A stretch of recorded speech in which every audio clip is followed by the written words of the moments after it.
Welcome students, आप सभी का एक बार फिर से स्वागत है अपनी इस ऑनलाइन क्लास में। आपने कल बात की थी लेसन नंबर 6 की, जिसको हमने कल कंप्लीट कर लिया था। और इसी कड़ी में अपने आरबीएसई बोर्ड के सिलेबस के अंतर्गत आज अपने बात करने वाले लेसन नंबर 12 की, जो कि होगा प्रकाश की प्रकृति।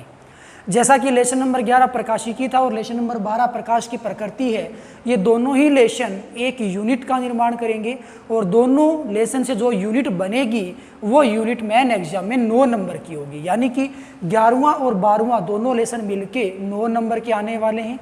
निश्चित रूप से हर साल इन दोनों में से एक क्वेश्चन 4 नंबर का आता है, एक क्वेश्चन 3 नंबर का, इसी प्रकार से एक क्वेश्चन 2 या फिर 2 क्वेश्चन 1-1 नंबर के आ सकते हैं। कुल मिलाकर के 9 नंबर में से 4 नंबर का एक क्वेश्चन, बड़ा क्वेश्चन अवश्य रूप से आता है। तो लेसन नंबर 11 और 12, हालांकि वो 4 नंबर का क्वेश्चन अथवा में आता है, वो हो सकता है कि एक अथवा का क्वेश्चन 11वें में से, एक 12वें में से आ जाए, हो सकता है दोनों ही अथवा के क्वेश्चन 11वें में से आ जाए, और हो सकता है दोनों ही क्वेश्चन 12वें में से आ जाए। कहने का मतलब इन दोनों लेसन में से 4 नंबर का जो भी क्वेश्चन आता है वो किसी भी लेसन से उठ के आ सकता है। ओके, तो इस लेसन में सबसे पहले अपने बात करने वाले हैं तरंग प्रकाशिकी की। ये तरंग प्रकाशिकी क्या होता है? एक्चुअल में प्रकाशिकी किसे कहते हैं? भौतिक विज्ञान की वह शाखा जिसके अंतर्गत प्रकाशिकीय घटनाओं का अध्ययन किया जाता है, प्रकाशिकी कहलाती है। प्रकाशिकीय घटनाएं कौन कौन सी हो जाएंगी? जैसे परावर्तन, अपवर्तन, विवर्तन,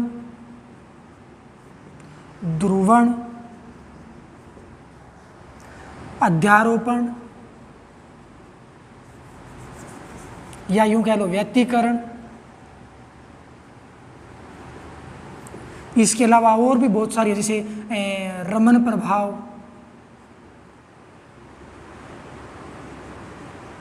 प्रकाश विद्युत प्रभाव,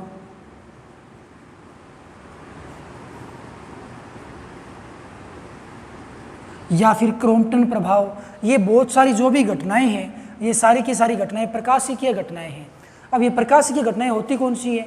प्रकाशिकीय घटनाएं वे घटनाएं होती हैं जो प्रकाश के द्वारा संपन्न होती हैं। प्रकाश या तो तरंग के रूप में होता है या कण के रूप में होता है। तो प्रकाश को दो प्रकृति जो मिलीजुली सरकार होती है, उनके द्वारा ये घटनाएं संपन्न होती है। ये प्रकाश के द्वारा संपन्न होती है। ये कौन सी घटनाएं कहलाएंगी? प्रकाशिकीय घटनाएं कहलाएंगी। तो प्रकाशिकी हमने किसे कहा था कि भौतिक विज्ञान की वह शाखा जिसके अंतर्गत प्रकाशिकीय घटनाओं का अध्ययन करते हैं, प्रकाशिकी कहलाता है। और तरंग प्रकाशिकी किसे कहोगे? तरंग प्रकाशिकी के अंतर्गत प्रकाश को तरंग माना जाएगा। क्या माना जाएगा? तरंग माना जाएगा। और फिर प्रकाशिकीय घटनाओं का अध्ययन किया जाएगा। तो तरंग प्रकाशिकी आप किसे कहोगे? तरंग प्रकाशिकी प्रकाशिकी का वह भाग या वह शाखा होती है जिसके अंतर्गत प्रकाश को तरंग मानते हुए, प्रकाश को तरंग मानते हुए प्रकाशिकीय घटनाओं का अध्ययन किया जाता है। तो उस शाखा को अपने या उस भाग को अपने क्या कहेंगे? तरंग प्रकाशिकी कहने वाले हैं। अब ये जो प्रकाश होता है उसकी द्वैत प्रकृति होती है, ड्यूल नेचर होता है। प्रकाश तरंग के रूप में भी होता है, यानी कि प्रकाश की तरंग प्रकृति भी होती है और प्रकाश की कणीय प्रकृति भी होती है। हालांकि ये जो स्टेटमेंट है बहुत सालों बाद निकाला गया, लेकिन उससे पहले अनेक जो वैज्ञानिक थे, बहुत सारे वैज्ञानिक, उन सब के मध्य में मतभेद था। कोई कहता है कि प्रकाश है वो तरंग प्रकृति के रूप में होता है, किसी ने कहा कि प्रकाश कणीय प्रकृति के रूप में होता है। लेकिन बहुत सालों पश्चात एक स्टेटमेंट दिया गया कि भी प्रकाश की ड्यूल प्रकृति होती है। तो अभी हम ये समझेंगे कि किस वैज्ञानिक ने प्रकाश को तरंग कहा, किसने कणीय प्रकृति कहा और किसने प्रकाश को ड्यूल नेचर यानी कि द्वैत प्रकृति कहा है। तो आइए बात करते हैं प्रकाश की स्टडी की कि किसने क्या कहा और कब कहा और उसके आधार पर उसको क्या सफलता मिली और क्या असफलता उसकी रही। प्रकाश के बारे में व्याख्या करने से पहले मैं प्रकाशीय घटनाओं को एक बार फिर से रिपीट करूंगा कि प्रकाशीय घटनाएं हम 2 भाग में डिवाइड करेंगे।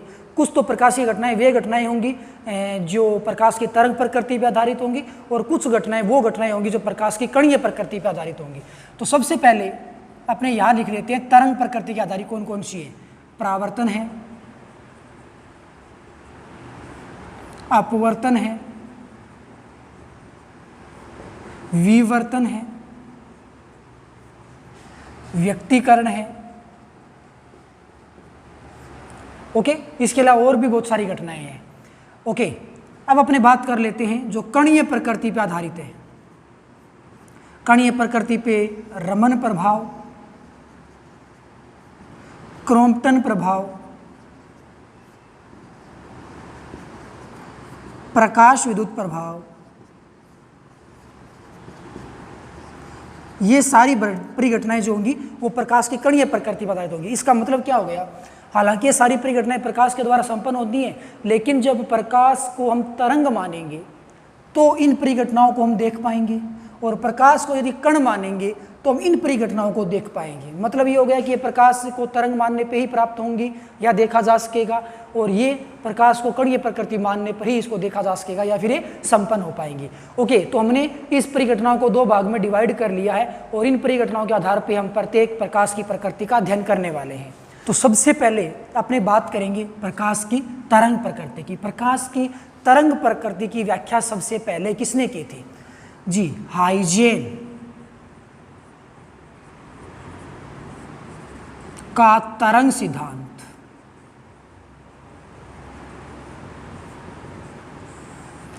प्रकाश की तरंग प्रकृति की व्याख्या सबसे पहले हाइजेन ने की थी। किसने की थी? हाइजेन ने की थी। हाइजेन ने ये कहा था कि प्रकाश तरंग के रूप में संचरित होगा। किसके रूप में संचरित होगा? तरंग के रूप में संचरित होगा, और निर्वात में जो प्रकाश की चाल होगी वो 3 × 10⁸ मीटर प्रति सेकंड होगी। ऐसा हाइजेन ने कहा था। तो तरंग प्रकृति की व्याख्या का सबसे पहले स्टेटमेंट किसने दिया था? हाइजेन ने दिया था। तो हाइजेन ने यदि प्रकाश को तरंग बता दिया, उन्होंने कुछ एक्सपेरिमेंट किए, प्रयोग किए, उसके आधार पर उसने ये कह दिया कि प्रकाश है वो तरंग के रूप में गति करने वाला है, और निर्वात में प्रकाश की चाल है वो इतनी होती है। तो इसकी सफलता और असफलता क्या हो गई? इसने यदि प्रकाश को तरंग माना है तो तरंग प्रकृति के ऊपर जो भी परिघटनाएं डिपेंड होती हैं उन सभी परिघटनाओं को हाइजेन है वो समझा सकता है। क्यों?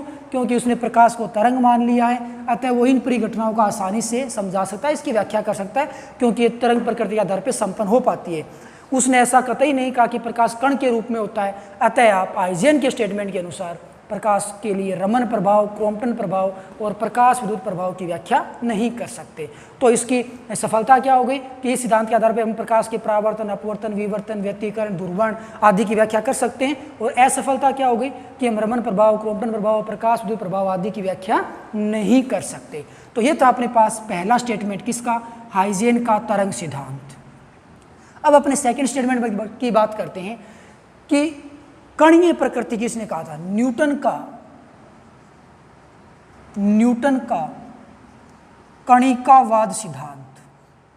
कणिकावाद सिद्धांत, या यूं कह लो न्यूटन का कणीय सिद्धांत। ओके, तो न्यूटन का कणिकावाद सिद्धांत क्या है? न्यूटन वह पहला साइंटिस्ट है जिसने ये कहा है कि प्रकाश कण के रूप में बिहेव करता है। किसके रूप में बिहेव करता है? प्रकाश कण के रूप में व्यवहार करेगा। और न्यूटन ने क्या कहा था कि न्यूटन के अनुसार प्रकाश जब भी संचरित होगा, इस प्रकार से सपोज दैट प्रकाश संचरित हो रहा है, तो ये प्रकाश छोटे छोटे कणों के रूप में गति करेगा। छोटे छोटे कणों के रूप में गति करेगा, कणीय प्रकृति को प्रदर्शित करेगा, और प्रत्येक कलर के लिए इन कणों की जो मोटाई होती है, जो साइज या आकार होता है, वो डिफरेंट होता है। ओके, तो न्यूटन के कणिकावाद सिद्धांत के अनुसार प्रकाश की कणीय प्रकृति होती है, संचरित होता हुआ प्रकाश छोटे छोटे कणों के रूप में होता है, और प्रकाश की कलर के आधार पे, उसके रंग के आधार पे इसके कणों का आकार भी भिन्न भिन्न होता है। तो न्यूटन ने प्रकाश को क्या माना? कण माना है। ऐसा करने पर जो कणीय प्रकृति पे आधारित परिघटनाएं वो सारी संपन्न हो जाएंगी। तो न्यूटन के कणिकावाद सिद्धांत की सफलता क्या है कि वो रमन प्रभाव, क्रॉम्पटन प्रभाव और प्रकाश विद्युत प्रभाव की व्याख्या आसानी से कर सकता है। तो उसकी असफलता क्या होगी कि वो परावर्तन, अपवर्तन, विवर्तन, व्यतिकरण, ध्रुवण आदि की व्याख्या करने में सफल नहीं रहा। क्यों? क्योंकि इसने प्रकाश को कण माना था, तरंग उसने नहीं माना था। ओके, तो ये था अपने पास न्यूटन का कणिकावाद सिद्धांत। तीसरा अपने बात करते हैं प्लांक का क्वांटम सिद्धांत। मैक्स प्लांक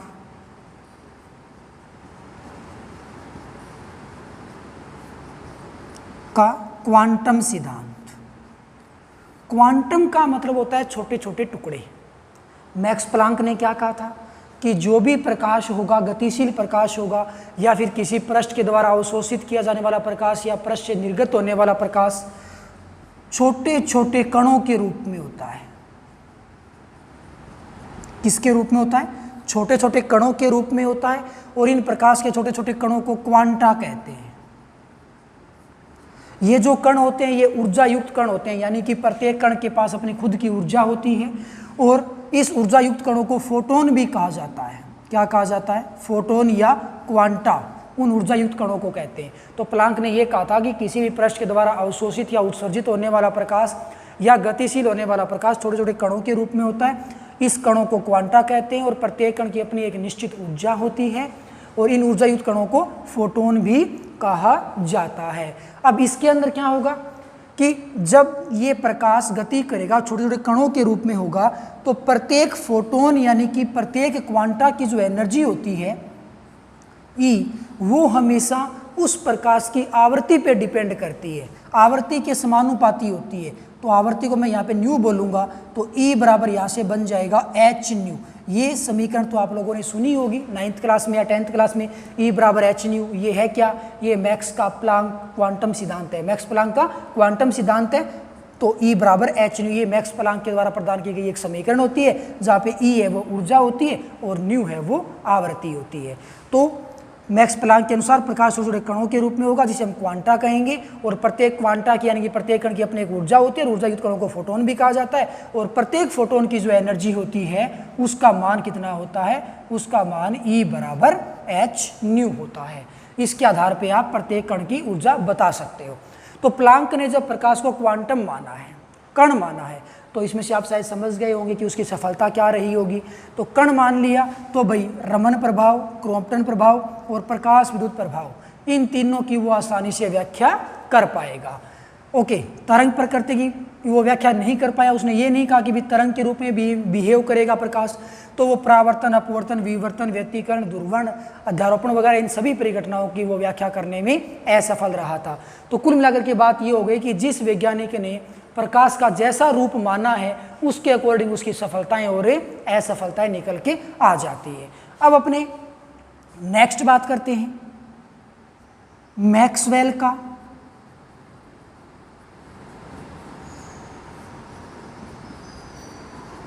विद्युत चुंबकीय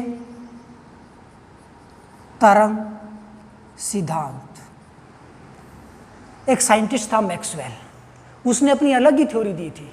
उसने ऐसा कहा था कि प्रकाश संचरित होता है तो वह विद्युत चुंबकीय तरंगों के रूप में होता है। हालांकि उसने प्रकाश को तरंग माना है, ठीक है, तो लेकिन उसने ये कहा है कि जो प्रकाश होगा वो विद्युत चुंबकीय तरंगों के रूप में होगा। प्रकाश के पर्टिकुलर दो घटक होंगे, एक एक्स एक्सिस में होगा, एक वाई एक्सिस में होगा। इन घटकों की खैर अपने लेसन में आगे जाके बात करने वाले हैं, एक्सप्लेन करने वाले हैं। लेकिन मैक्सवेल की अपनी फिलहाल बात करें थ्योरी की, तो मैक्सवेल का विद्युत चुंबकीय तरंगों का सिद्धांत था। उसके अनुसार जो प्रकाश होता है वो विद्युत चुंबकीय तरंगों के रूप में होता है। मतलब कि जो प्रकाश होता है वो तरंग की भांति व्यवहार करता है, जिसके आधार पर आप इन सभी परिघटनाओं की व्याख्या कर सकते हो, जिसके आधार पर आप इन सभी परिघटनाओं की व्याख्या नहीं कर सकते हो। ओके, तो किसकी व्याख्या कर पाओगे? परावर्तन, अपवर्तन, विवर्तन और व्यतिकरण, या दुर्वर्ण और भी बहुत सारी घटनाएं हो जाएंगी, इनकी तो आप व्याख्या कर पाओगे क्योंकि मैक्सवेल ने प्रकाश को तरंग मान लिया। और रमन प्रभाव, क्रॉम्पटन प्रभाव और प्रकाश विद्युत प्रभाव, इनकी आप व्याख्या नहीं कर पाओगे। तो ये मैक्सवेल की सफलता और असफलता आप इसको आसानी से समझा सकते हो। अब अपने फाइनल एंड इंपॉर्टेंट जो पार्ट आता है वो आता है डी ब्रोगली का द्वैत प्रकृति का सिद्धांत। अपने बात करेंगे डी ब्रोगली का द्वैत प्रकृति का सिद्धांत।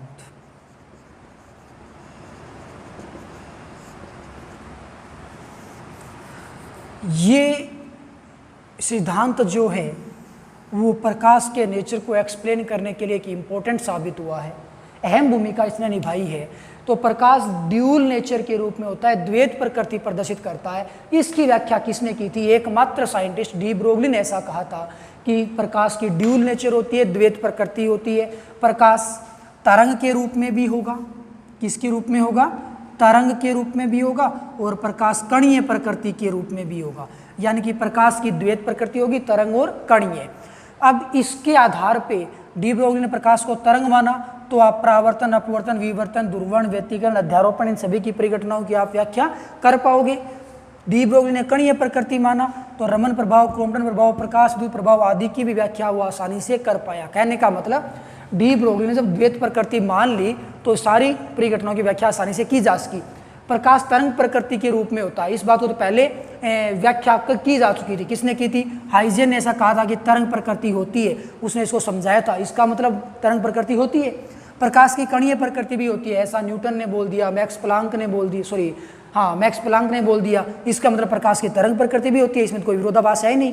किसी ने बोल दिया कि तरंग प्रकृति है, उसको सही साबित कर दिया, मतलब तरंग प्रकृति होती है। कणीय प्रकृति किसी अन्य वैज्ञानिक ने बोल दी, उसने भी सही साबित किया, मतलब कणीय प्रकृति भी होती है। तो डी ब्रोगली ने यह कह दिया कि भाई प्रकाश की दोनों ही प्रकृति होती है, तरंग प्रकृति भी होती है और कणीय प्रकृति भी होती है, जिसके आधार पे आप इन सभी परिघटनाओं को आसानी से समझा सकते हो। तो प्रकाश की द्वैत प्रकृति का स्टेटमेंट सबसे पहले किसने दिया था? डी ब्रोगली ने दिया था। तो ये अलग अलग वैज्ञानिकों के अलग अलग स्टेटमेंट थे प्रकाश के नेचर को लेके, प्रकाश की प्रकृति को लेके, और फाइनल रिजल्ट ये निकल के आया कि प्रकाश की द्वैत प्रकृति होगी, एक तो कणीय और दूसरी तरंग प्रकृति। ओके, सो ये है अपने पास प्रकाश के लिए नेचर से संबंधित। आज के लिए बस इतना ही, कल लौटेंगे नए टॉपिक के साथ, तब तक के लिए बाय, थैंक यू।